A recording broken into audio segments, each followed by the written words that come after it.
പ്രഭാഷകൻ 12-ാം അധ്യായം.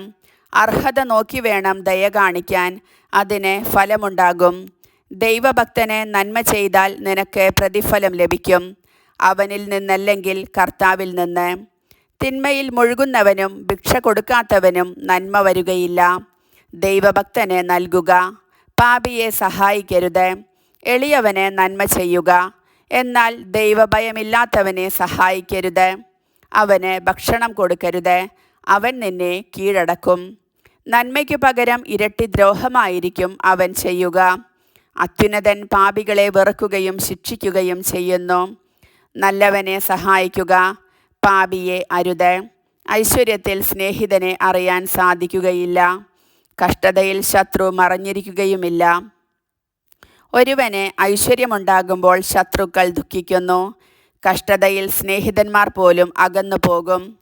ശത്രുവിനെ ഒരിക്കലും വിശ്വസിക്കരുത്. ചെമ്പിലെ ക്ലാവ് എന്ന പോലെ അവൻ്റെ ദുഷ്ടത നിന്നെ നശിപ്പിക്കും.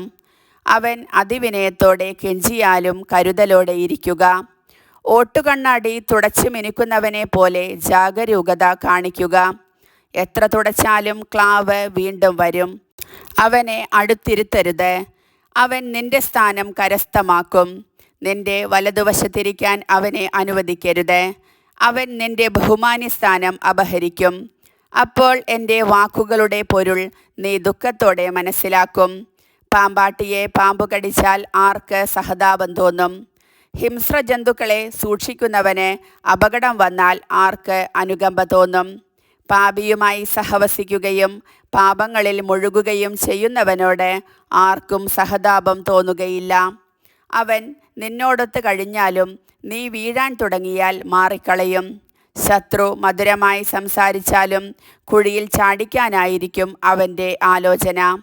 അവൻ കണ്ണീരൊഴുക്കിയാലും അവസരം വരുമ്പോൾ ശമിക്കാത്ത രക്തദാഹം ഉണരും. നിനക്ക് ആപത്ത് വരുമ്പോൾ അവൻ നിന്നെ സമീപിക്കും.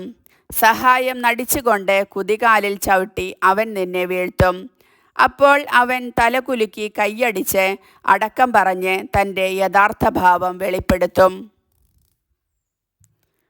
കർത്താവിൻ്റെ വചനം.